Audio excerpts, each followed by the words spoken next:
성도님들, 혹시 우리 교회 올해 표어 아세요? 부르심에 합당하게. 세 개의 부제가 있는데요. 행하고 전하며 자라가라. 부르심에 합당하게 행하고 전하며 자라가라. 이 표어의 근거가 되는 말씀이 오늘 본문입니다. 1절 같이 함께 읽어보도록 하겠습니다. 시작. 그러므로 주 안에서 갇힌 내가 너희를 권하노니 너희가 부르심을 받은 일에 합당하게 행하여. 이렇게 말하네요. 부르심을 받은 일에 합당하게 행하라. 부르심에 합당하게 행하라. 그게 뭐예요? 부르심에 합당하게 행하라는 게 어떤 뜻이에요? 착하게 살라는 거예요? 어려운 이웃 도와주라는 거예요? 오늘 본문에 해답이 있습니다. 4절 말씀 같이 한번 읽어볼게요. 시작. 몸이 하나요 성령도 한 분이시니 이와 같이 너희가 부르심의 한 소망 안에서 부르심을 받았느니라. 뭐 이렇게 말이 복잡하게 써져 있는지 모르겠습니다. 부르심의 한 소망 안에서 부르심을 받았느니라. 우리가 하나님께 부르심을 받았는데 그 하나님의 부르심에는 하나님의 소망이 있다는 거예요. 즉 하나님이 그냥 너 천국 가자, 뭐 그 정도 차원으로 우리를 구원으로 불러주신 게 아니고, 우리를 구원으로 불러주실 때는 분명한 소망을 가지고, 소원을 가지고, 목적을 가지고 우리를 부르셨다는 거예요. 따라서 부르심에 합당하게 행하는 건 무엇이냐면 우리를 부르신 그 부르심의 목적에 부합하게 사는 겁니다. 나를 부르신 그 하나님의 소망을 좇아 사는 것입니다. 그게 부르심에 합당하게 행하는 것입니다. 그렇다면 하나님이 우리를 왜 부르셨는가? 우리를 부르신 그 부르심에 어떤 소망이 담겨 있는가? 며칠째 우리가 이 이야기를 지금 계속해서 하고 있는 거예요. 따라 할게요. 한 세 사람. 이게 부르심의 소망이에요. 하나님이 우리를 부르신 목적이요. 하나님은 우리를 한 세 사람 되게 하시려고, 하나 되게 하시려고 우리를 부르셨어요. 그 이야기를 오늘 본문에서 바울이 또 하고 있는 거예요. 그래서 오늘 본문을 보면은요, 계속 반복되어 나오는 단어가 있어요. 하나. 이 하나라는 단어가 계속 나와요. 성령이 하나 되게 하신 것을 힘써 지켜라. 주도 하나요, 믿음도 하나요, 세례도 하나다. 또 하나님도 한 분이시다. 무엇을 설명하기에 이 단어를 써요? 하나 되면, 한 세 사람. 사실 같은 이야기가 반복되면 지겹습니다. 아니, 또 한 세 사람입니까? 이걸 몇 주째 하는 겁니까? 바울은 이 이야기를 2장에서도 해요, 3장에서도 하고 4장에서 또 하고 있어요. 같은 이야기를 왜 거듭 반복하고 있을까요? 중요하기 때문입니다. 너무 중요하기 때문입니다. 다시 말씀드립니다. 이게 우리를 부르신 하나님의 소망이라니까요. 우리를 구원하신 목적이라니까요.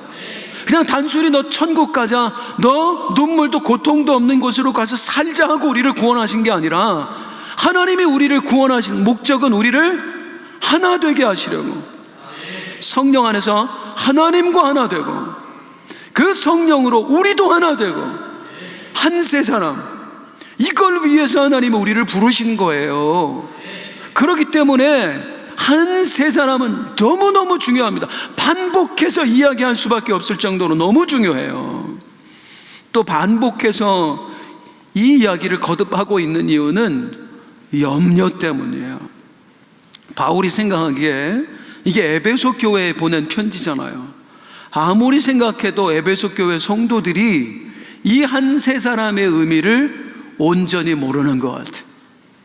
바울이 3년 동안은 목회를 하면서 저들에게 계속 가르쳤는데도 저들이 모르고 있는 것 같아요. 알면 그렇게 살 리가 없어요. 이게 무슨 의미인지를 알면 저들이 저렇게 살 리가 없다. 그래서 반복하고 있는 거예요. 부모님들이 우리 자녀분들을 양육할 때 가끔 이렇게 하죠. 주로 엄마들이 그래요. 아빠들은 그냥 확 한번 하고 마는데 엄마들은 어떻게 해요? 한 얘기 또 하고 한 얘기 또 하고 한 얘기 또 하고, 그러니까 너 이렇게 하면 안 된다고, 앞으로는 이렇게 해야 돼. 알았어요. 다시만 하는데 너 그렇게 하면 안 된다고, 이렇게 해야 된다고. 알았다고. 내가 다시 얘기하는데 너 저번에도 말하고 안 들었잖아. 이렇게 해야 돼. 알았다고. 이 알았다고에 이렇게 대답하는 아이가 진짜 아는 거예요? 진짜 알면 그렇게 대답 안 해요. 엄마 죄송해요. 염려 끼쳐드려서 죄송해요. 이제 잘해볼게요. 저 한번 믿어주세요. 이렇게 하지. 알았다고! 이렇게 안 한단 말이에요. 모르는 거예요. 못 알아듣으니까 엄마는 염려가 돼서 또 하고 또 하고 또 하고. 바울도 마찬가지입니다. 저들이 못 알아들었어요. 한 세 사람의 의미, 단어의 의미란 알 뿐이지 여기에 대한 진정한 의미를 모르는 거예요. 그러니 지들 멋대로 사는 거예요. 공동체를 막 깨뜨리고. 그래서 또 얘기하는 겁니다. 여러분, 우리는 하나가 되었습니다. 성령 안에서 우리는 하나가 되었습니다. 성령 받으셨지요. 성령 받으시죠. 우리는 성령이라고 하는 같은 영을 품은 같은 사람입니다. 우리는 한 세 사람입니다. 이걸 잊지 마십시오. 그러면서 반복하고 있는 거예요. 에베소 교회 성도들만 있는 게 아니라 우리도 잊지 말아야 됩니다. 한 세 사람 너무너무 중요합니다. 우리는 하나가 되었습니다. 성령으로 말미암아 하나님과 하나가 되었고, 같은 성령을 품은 우리도 한 사람이 되었습니다. 하나가 돼야 되는 게 아니라 이미 하나가 되었어요. 거기에 대해서 이제 오늘 본문은 여러 가지로 또 설명해요. 우리가 왜 하나인지. 5절 6절 같이 한번 읽어볼게요. 시작. 주도 한 분이시요 믿음도 하나요 세례도 하나요 하나님도 한 분이시니 곧 만유의 아버지시라. 만유 위에 계시고 만유를 통일하시고 만유 가운데 계십니다. 여러분, 우리는 다른 사람이 아니에요. 우린 같은 사람이에요. 왜? 우리는 주님도 같아요. 우리는 믿음도 같아요. 우리는 세례도 같은 세례를 받았어요. 이 세상 사람들 각자 다 다른 하나님 섬기지만 우리는 섬기는 하나님도 같아요. 그 하나님이 우리 아버지잖아요. 즉 우리는 아버지도 같아요. 우리는 모든 게 같은 한 사람이에요. 같은 사람이에요 라고 하는 거예요. 사랑하는 성도님들, 믿으세요? 우리는 이미 하나예요. 옆에 분 한번 바라보세요. 그런 눈으로 보면 하나 아니에요. 다시 이렇게 따뜻한 눈으로, 우리 하나예요. 믿으십니까? 안 믿어도 상관없어요. 인정이 안 돼도 상관이 없어요. 우리는 이미 하나입니다. 두 남녀가 결혼을 했어요. 얼마나 좋아요. 신혼여행을 가서 그냥 행복하게 즐겁게 여행을 마치고 이제 돌아오는 겁니다. 돌아오는 길에 선물 좀 사자. 우리 부모님 선물도 사고 그동안 우리 또 함께 수고해 주신 분 선물도 사자 하고 이제 선물 사러 갔는데, 신부가 그렇게 얘기하는 거야. 오빠네 엄마 아빠는 어떤 거 좋아해? 뭘 사면 될까? 그러니까 신랑이 하는 얘기가, 야, 오빠네 엄마 아빠가 아니고 이제 우리 엄마 아빠야. 왜 오빠네 엄마 아빠가 우리 엄마 아빠야?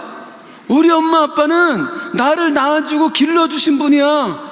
야, 이제 우리 결혼했잖아.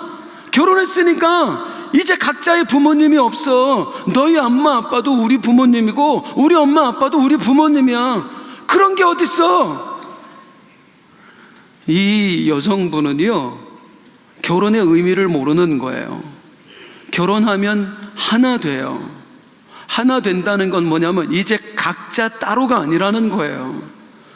네 부모님 내 부모님 없어요. 이제 우리의 부모님이에요. 우리 가족이에요.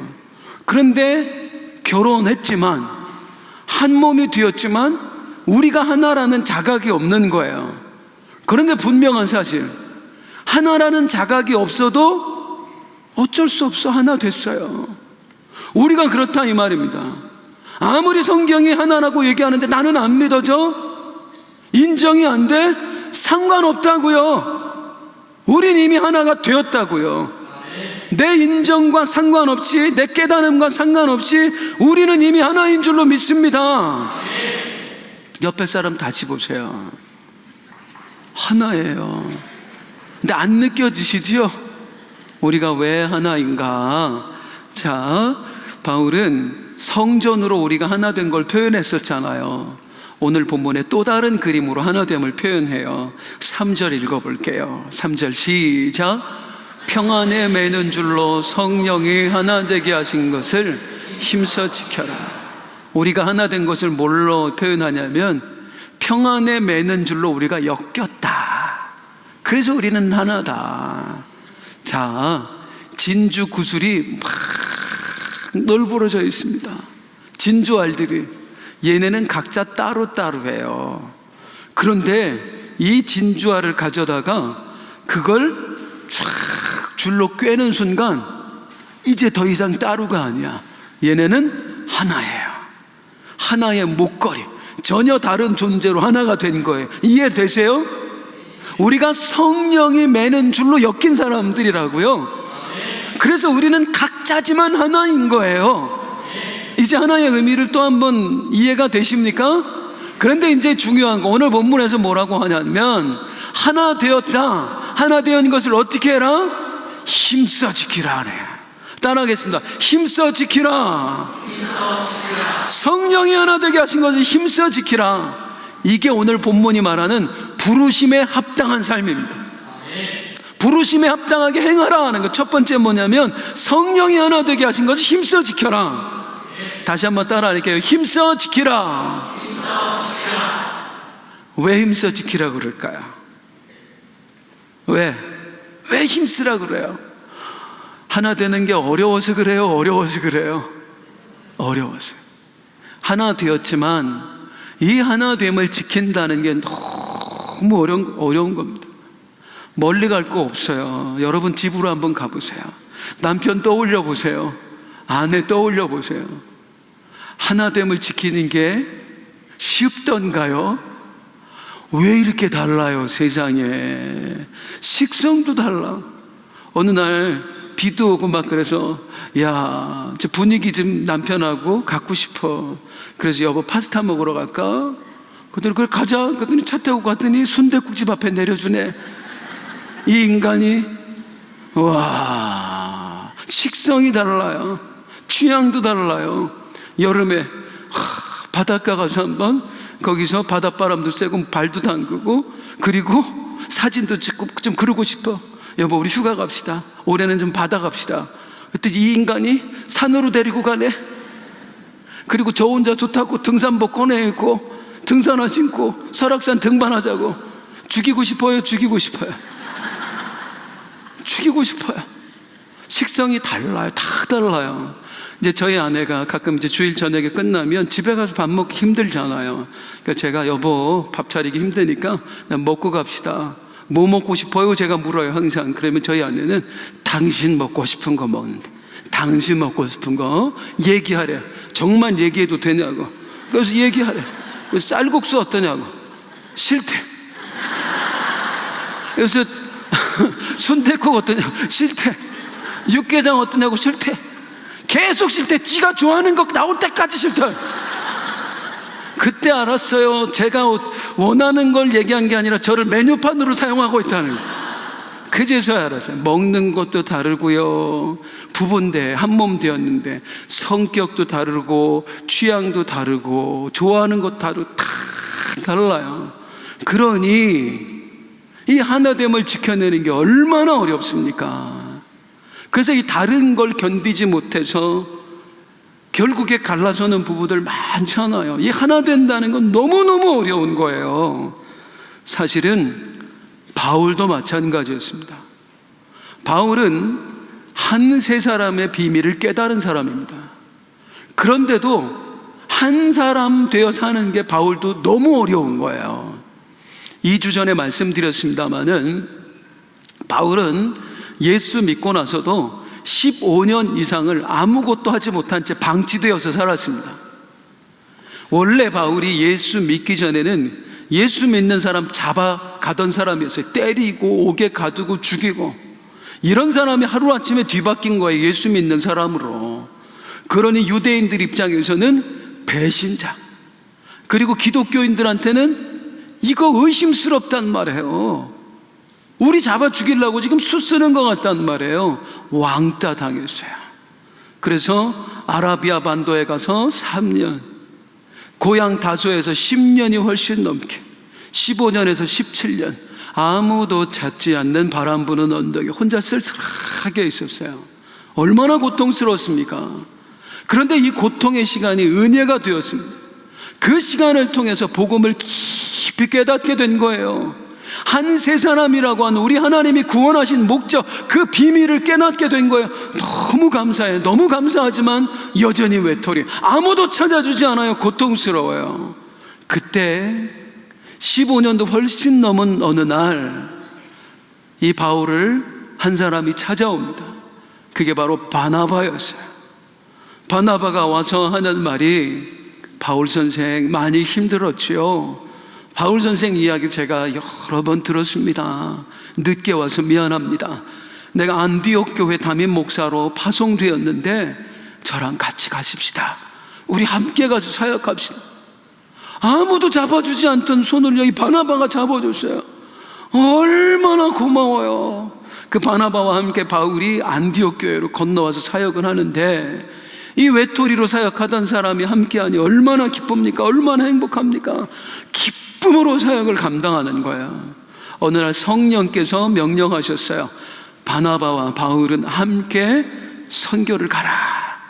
그래서 이들이 함께 선교 여행을 떠납니다. 그게 1차 선교 여행이에요. 이게 바울의 선교 역사, 그 위대한 선교 역사의 시작이에요. 선교, 지금처럼 뭐 일주일 갔다 오고 한 달 갔다 오고 아닙니다. 한 번 갔다 오는데 몇 년 걸립니다. 이 몇 년 동안 죽을 고비도 함께 넘어요. 함께 주의 일을 감당해요. 얼마나 가까워졌겠어요. 그리고 이제 이 선교 사역을 마치고 왔는데 또 하나님이 선교 여행을 가라는 감동을 주셔요. 그런데 이때 이 둘이 대판 싸웁니다.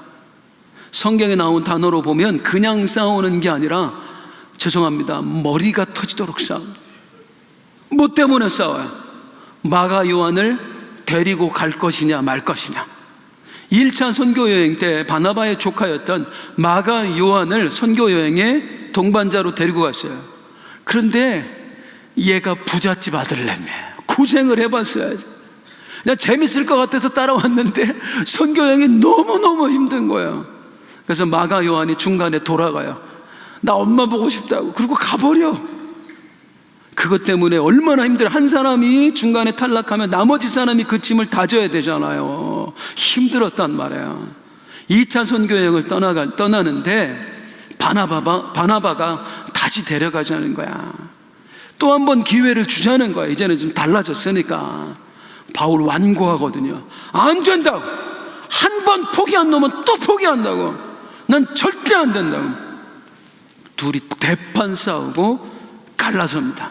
너는 너, 나는 나. 완전히 갈라서요. 바울한테 바나바는 은인이라니까요.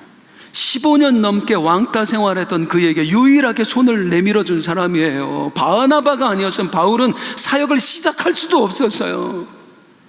더구나 바울은 이미 한 세 사람의 의미를 깨달은 사람이잖아요. 우리 하나님이 우리를 하나로 만드셨다. 그건 하나님이 얼마나 소원하시고 얼마나 소망하는지는 아는 사람이잖아요. 그런데도 이 하나됨을 지키는 게 어려운 거예요.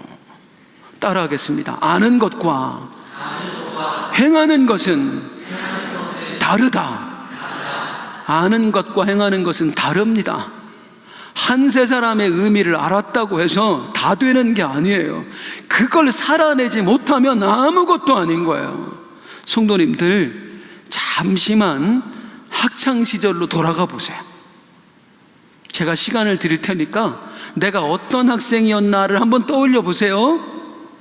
묻겠습니다. 그때 왜 그렇게 공부 안 하셨어요? 학창 시절에 공부해야 되는 줄 몰랐어요? 알았어요. 공부해야 되는 줄 모르는 학생은 없어요. 다 알아요. 그런데 실제로 공부하는 학생은 많지 않아요. 안다고 해서 행할 수 있는 게 아니에요. 아는 걸 행하는 게 진짜 능력입니다. 신앙생활도 똑같습니다.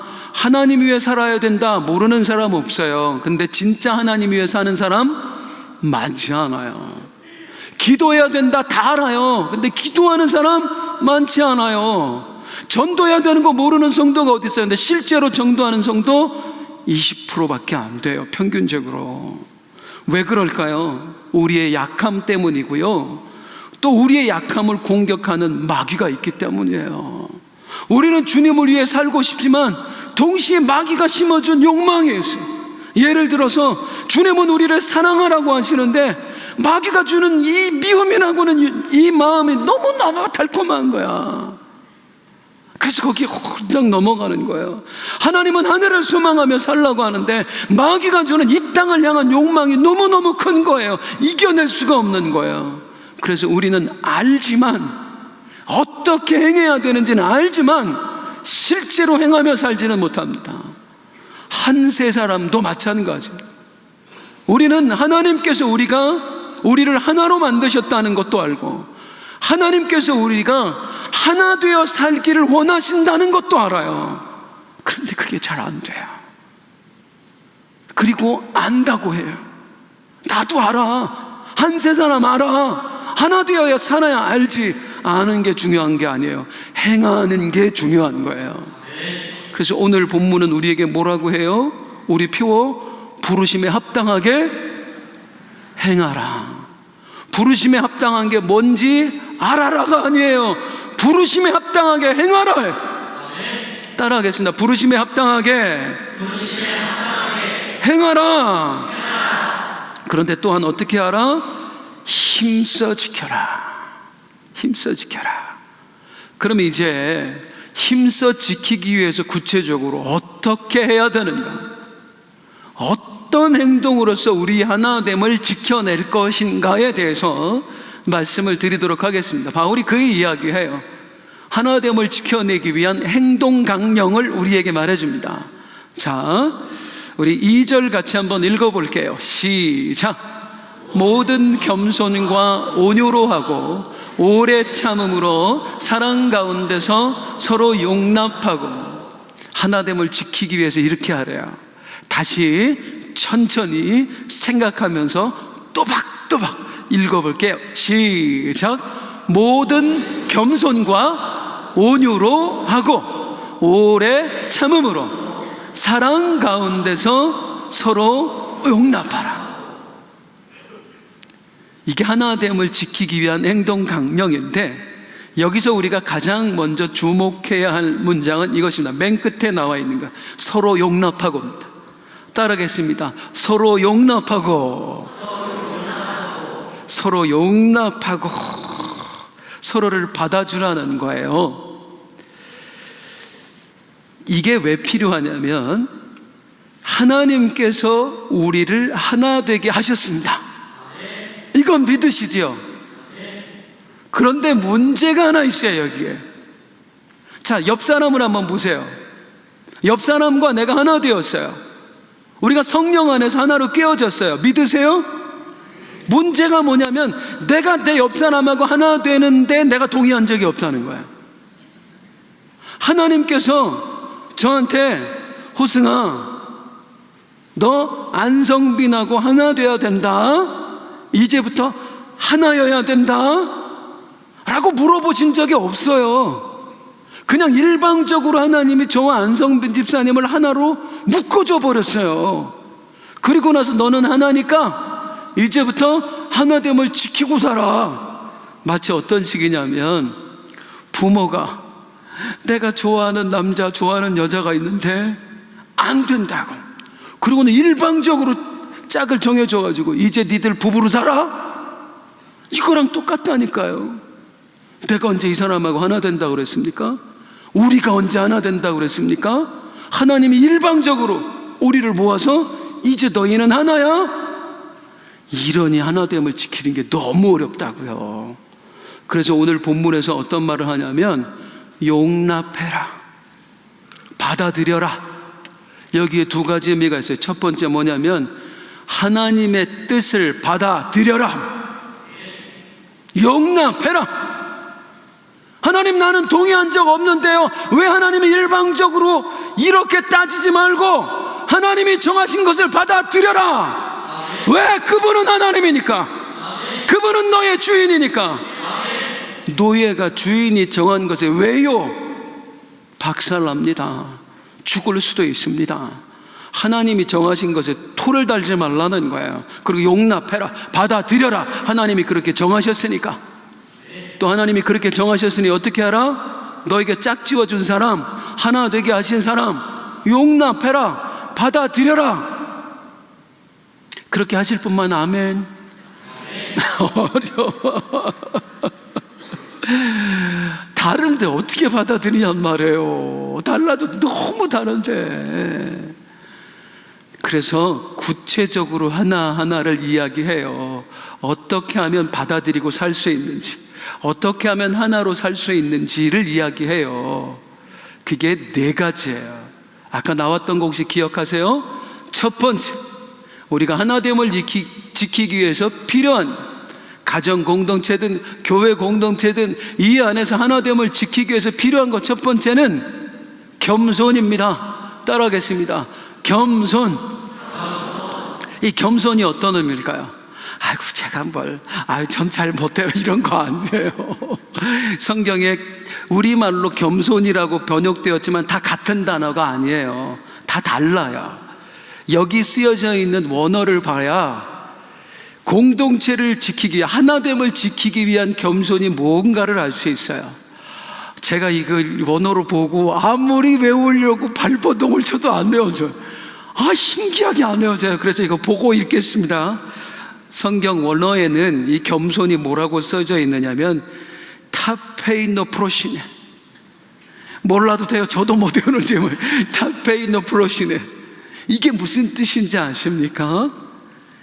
타페이노프로시네는 내가 아는 게 전부가 아님을 인정하는 걸 말해요.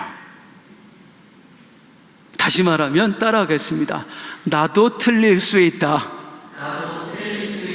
다시 한번, 나도 틀릴 수 있다. 이게 오늘 본문이 말하는 겸손이에요. 나도 틀릴 수 있다. 두 여성분이 카페에서 커피를 마시고 있어요. 막 이런저런 얘기 수다 떨면서 재미있게 막 얘기를 하고 있는데 한 여자분이 얘기를 하는 거예요. 나는 있잖아, 결혼한 지 20년이 됐는데 우리 남편하고 부부싸움을 아직까지도 한 번도 안 했어. 어머 세상에, 어떻게 그럴 수 있어? 난 하루 동안 멀다 하고 싸우는데 비결 좀 알려줘. 어떻게 안 싸울 수 있어서? 우리는 말이지, 내 생각이 옳고 내 남편 생각이 틀렸을 때는 남편이 나한테 맞춰줘. 그래? 그러면 반대일 경우는 어떻게 해? 남편 생각이 맞고 네 생각이 틀렸을 때는 그런 적 한 번도 없었어. 20년 동안 단 한 번도 그런 적이 없었어. 혹시 여기 그런 여성분들 안 계세요? 퀴즈. 이 가정 누구 때문에 지금까지 유지된 거예요? 남편 때문이에요? 남편 때문이에요? 남편 때문이에요. 꼭 맨날 맞는 말만 하고 맞는 생각만 하는 사람이 어디 있어요? 그냥 이해하고자 하는 거지. 공동체 안에 이런 사람이 있으면 정말 힘들다고. 자기 생각만 오라? 남편이 그런 남편이 있으면 아내 미칩니다. 스트레스 받아서. 공동체 안에 그런 사람 하나 있으면은요, 회의가 끝나질 않아. 남들이 다 아니라는데 저 혼자 막 주장해. 이게 맞다고. 그때 필요한 거. 그러면 공동체가 박살난다고, 깨어진다고, 하나됨의 균열이 생긴다고요. 그때 필요한 게 뭐예요? 타페이노프로시네. 겸손. 나도 틀릴 수 있다. 내 생각이 무조건 맞는다가 아니라 내 생각도 틀릴 수 있지.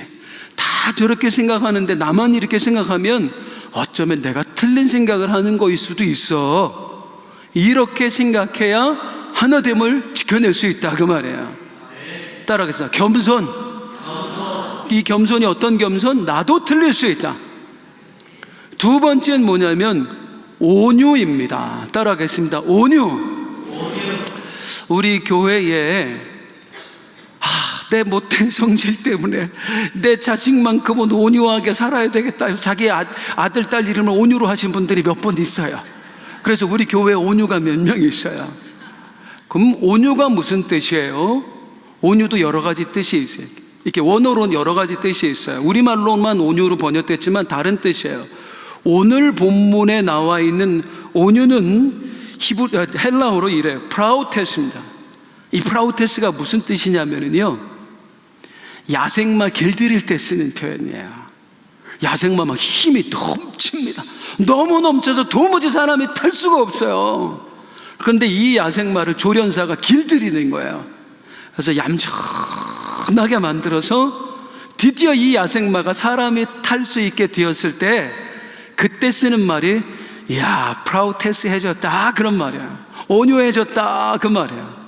즉 오늘 본문이 말하는 온유는 뭐냐면 통제가 가능한 상태가 된 걸 말합니다. 공동체에서 하나됨을 지켜내기 위해 필요한 건 뭐냐면 나를 통제하는 능력입니다. 내 감정을 통제하고 내 언어를 통제하고 내 표정을 통제하는 것, 이게 공동체의 하나됨을 지키는 능력입니다. 많이 그런 사람이 있는 건 아닌데 가끔 있어요. 우리 안에도 혹시 여기 있는지 모르겠어요. 어떤 분이 계시냐면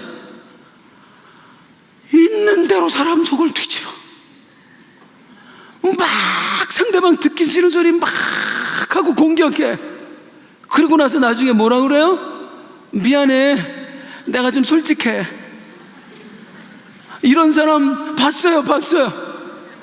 내가 좀 솔직해, 미안해, 이해해. 솔직하니까. 솔직한 게 아니고요, 통제를 못하는 거예요. 다른 사람은 솔직해서 자기 하고 싶은 얘기 안 합니까? 아니에요. 내가 이 말하면 기분 나쁘겠지, 이렇게 표정 지으면 마음 상하겠지. 그래서 자기 언어를 통제하는 거예요. 자기의 표정을 통제하는 거예요. 솔직하지 않은 게 아니에요. 그런데 나 솔직해 라고 말하는 사람은 뭐냐면 통제를 못하는 거야. 지가 하고 싶은 말을, 지 표정을 통제를 못하는 거예요. 그리고 막 쏟아붓고 나서 나 솔직해. 야생마입니다. 아직 프라우테스가 안 돼서 야생마, 길들여지지 않은 거야. 그 길들여지지 않은 사람이 집안에 하나 있으면 난리가라. 아버지 같으면 참아야지. 팍 불같이 화내면은 전부 다 지옥이 되잖아요. 공포 분위기. 공동체에 그런 사람 하나 있으면 힘들잖아요. 그래서 하나됨을 지켜내기 위해서 뭐 해라? 프라우테스 해라. 온유해라. 통제되라. 야생마 노릇 그만하고 인간이 되어라. 이 온유예요. 세 번째, 공동체의 하나됨을 지키기 위해 필요한 행동 강령은 오래 참음입니다. 따라하겠습니다. 오래 참음. 그냥 참아라가 아니라 오래 참으래요. 왜요? 참아야 될 일이 너무 많아. 너무 많아. 아무리 얘기해도, 오늘 이렇게까지 얘기해도 여전히 가서 난 안 틀렸어 하는 사람이 있다고요. 이렇게까지 얘기했는데도 다음 주에 막 쏟아붙이고 미안해, 내가 솔직해서 하는 사람이 있다고요. 예수 믿은 지 10년 됐는데 아직도 야생마야. 그래서 너무너무 참기 힘들어. 그런 사람이 원래 많아요. 사실은 우리 각자도 다 그런 사람이에요. 그래서 하는 이야기가 뭐예요? 오래 참아라. 언제까지요? 지금까지 참은 것만큼 또 참아라. 제자들이 예수님께 물어봐요. 우리한테 잘못한 사람, 힘들게 한 사람, 마음 아프게 한 사람 몇 번이나 용서하면 되겠습니까? 한 7번 하면 될까요? 예수님 하신 말씀, 7번씩 70번이라도 해라. 끝까지 참아줘라. 끝까지 이해해줘라. 이게 우리한테 필요합니다. 남편 미치겠슈? 로또 평생 안 맞아? 그 남편 20년 참아두셨어요? 죄송합니다. 20년만 더 참으세요. 어떡해요? 주님도 참아주셨잖아요. 나 같은 거 참아주셨잖아요. 나처럼 믿음 없는 거 참아주셨잖아요. 나는 야생마 아니었어요. 나는 옳다고 주장하는 사람 아니었어요. 나도 별 볼 일 없는 사람. 그런 사람 주님께서 데려다가 길들여 주셨잖아요. 야생마 길들이듯이 길들여 주셨어요. 그래서 나도 모르게 내가 이만큼이나 성장했구나, 내가 이 정도나 됐구나. 그 주님이 나를 참아주신 것처럼 더 참아주세요. 옆에 분에게 말씀해 주세요. 제가 더 참아드릴게요. 시작. 마지막, 하나됨을 지키기 위해서 우리에게 필요한 건 뭐냐면 사랑입니다. 말할 것도 없습니다. 사랑이 없으면 하나됨을 유지해 나갈 수가 없습니다. 그런데 이제 우리의 염려는 뭐예요? 도무지 사랑할 마음이 안 생긴다는 거예요. 하나님, 이 인간 하는 꼴을 보십시오. 아직도 지가 옳다고 그래요. 아직도 야생마처럼 날뜁니다. 어떻게 내가 이 사람을 사랑할 수 있습니까?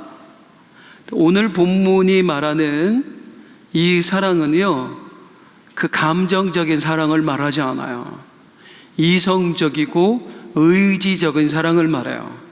예를 들면 책임감. 자, 어느 한 집안에 50대 된 가장이 있었어요. 너무 무뚝뚝해.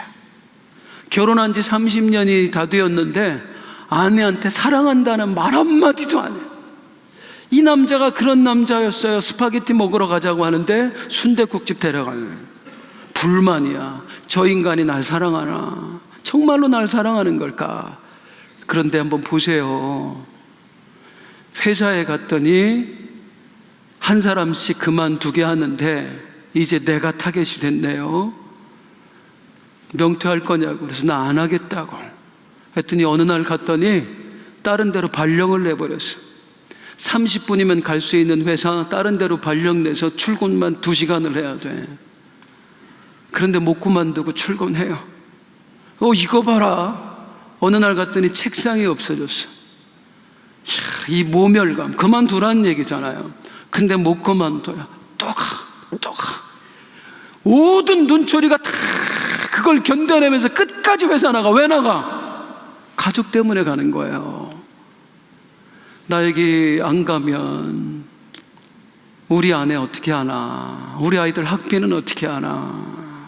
가족들 때문에 가는 거예요. 이거 사랑이에요, 사랑이에요. 사랑이에요. 비록 언어로 사랑은 표현하지 못하지만 이분의 사랑의 표현 방식은 이거예요. 정서적으로 막 아내를 막 아끼고 그런 마음은 없을지 몰라도 의지적으로 가족들을 아끼고 사랑하는 그 마음이 있는 거예요. 오늘 본문이 말하는 사랑이 이런 사랑이에요. 막 마음에서 솟아나지 않더라도 네가 할 수 있는 의무는 다 해라. 하나 된 사람으로서 해야 될 도리는 해라. 목장장이냐? 목장원이 힘들게 하냐? 그래서 꼴배기 싫으냐? 그래도 목장장이니까 전화해주고 카톡 보내주고 때로는 가서 선물도 전해줘라. 팀장이냐? 팀원이 너무너무 꼴보기 싫으냐? 너를 힘들게 하냐? 그래도 수고했다는 한마디라도 해줘라. 당신 때문에 우리 오늘 이 사역 잘할 수 있었다고 얘기해줘라. 아니, 그거 위선 아니에요? 내 이익을 위해서 하면 위선이겠지만 주님의 명령을 따라한 거면 순종이에요. 마음이 없어도 하세요. 사랑할 마음이 없다고만 하지 마시고 적어도 성도 된 의무는 다 하시단 말이에요. 남편 된 의무, 아내 된 의무, 부모 된 의무, 자식 된 의무, 동료 된 의무, 그렇게 사랑하시자 그 말이에요. 사랑하는 성도님들, 우리는 새로운 피조물입니다. 하나님께서 우리에게 성령을 넣어주셨고요, 그 성령으로 말미암아 우리는 같은 영을 품은 사람, 성령을 품은 한 사람 되었습니다. 한 세 사람. 하나됨을 지켜내야 됩니다. 하지만 너무너무 어렵죠. 그때 잊지 마세요. 받아들이세요. 이건 선택의 문제가 아니에요. 하나님이 하라고 하시면 해야 되는 거예요. 안 된다고 하지 말고 노력 한번 해보세요. 겸손. 나도 틀릴 수 있다. 온유.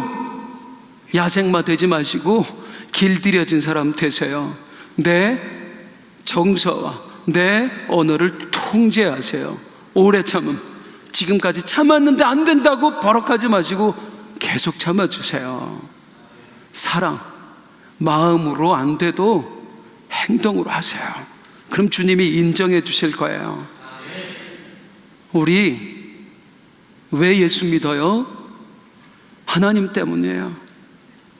천국 가려고 어린애예요. 우리 하나님의 소원을 이루어 드리려고 예수 믿는 거예요. 그 하나님의 소원이라지 않습니까? 하나 되어 살아라. 부르심에 합당하게 행합시다.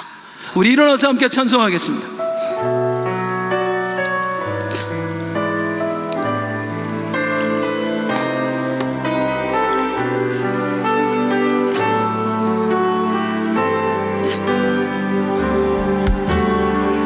세상을 살아가는 동안에 나의 힘을 의지할 수 없으니 기도하고 낙심하지 말 것을 주께서 참 소망이 되심이라. 하나님의 꿈이 나의 비전이 되고 예수님의 성품이 나의 인격이 되고 성령님의 권능이 나의 능력이 되길 원하고 바라고 기도합니다. 주의 길을 걸어가는 동안에 세상의 것 의지할 수 없으니 감사하고 낙심하지 말 것을 주께서 참 기쁨이 되심이라. 하나님의 꿈이 나의 비전이 되고 예수님의 성품이 나의 인격이 되고 성령님의 권능이 나의 능력이 되길 원하고 바라고 기도합니다. 하나님의 꿈이 나의 비전이 되고 예수님의 성품이 나의 인격이 되고